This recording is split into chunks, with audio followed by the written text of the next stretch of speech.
Welcome on into another edition of NASCAR Mailbox. My name is Jared Haas with FrontStretch.com, and this week we're going to take a look back at the questions in our NASCAR Mailbox from Dover Motor Speedway. And now this first question comes from Nightlock_Games. They ask, expectations for NASCAR playoffs at this current stage. Now I'm looking at the playoff field. We currently have 7 drivers locked in via wins. So those spots are set. 9 spots still up for grabs. Now, if I look at the point standing, Martin Truex Jr. seems to have coasted away. He has almost a 2-race lead. So I feel comfortable with Martin Truex Jr. making the playoffs, barring anything happening to him. The same I can go with Ryan Blaney, Ty Gibbs, Ross Chastain, and Alex Bowman. They both have a comfortable lead, about 20, 30 points above that cut line. So I feel okay for them. Again, something drastic happens, we're in trouble, but I think the consistency of those teams, I don't expect a drop off of performance.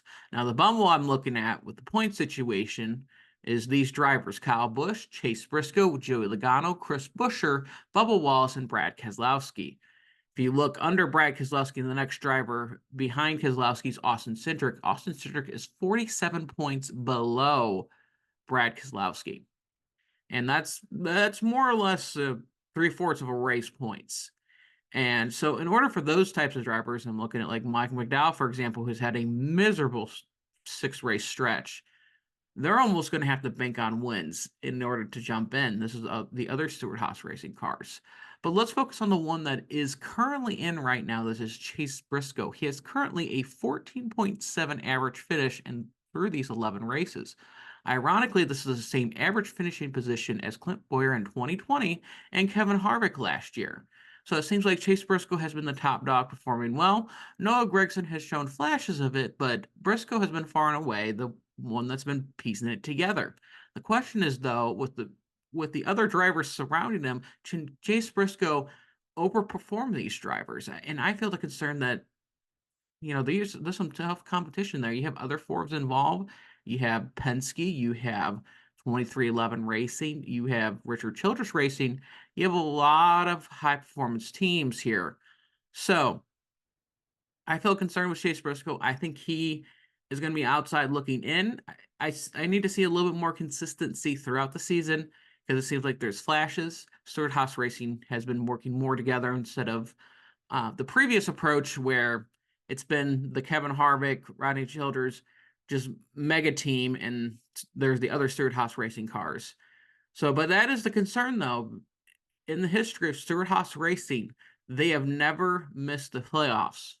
They haven't had no team been shut out of the playoffs. Obviously, the last time was before Tony Stewart bought the team in 2008 when it was Haas Racing. But I'm still concerned with Chase Briscoe. And the other drivers, the question is can Brad Keselowski be consistent and perform to the ceiling that he has been performed well? If you look at him, he has 4 top 5 finishes, but he also has quite a few finishes outside the top 30. 3 finishes of 33rd exactly. So the question is, can that consistency, can Brad Keselowski be consistent? Can Chris Buescher perform to the level that RFK Racing was performing at the end of last year?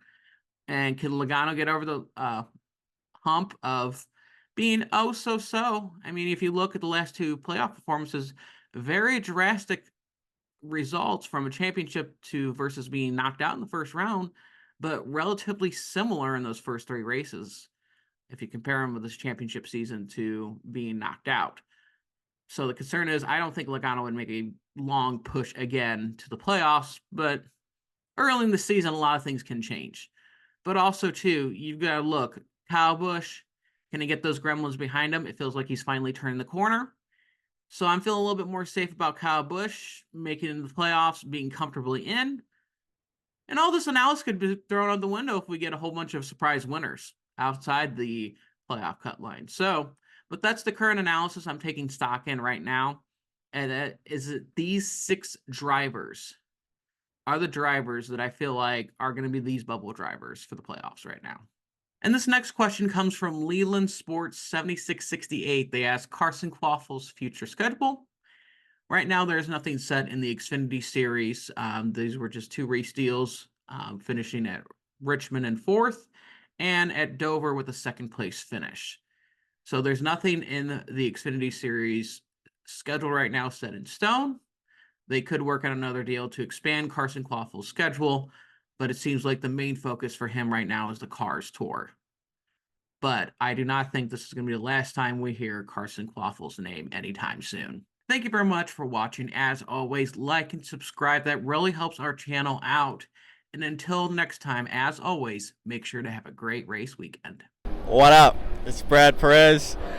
Click subscribe and watch one of the 2 videos right beside me. Visit frontstretch.com for more racing content.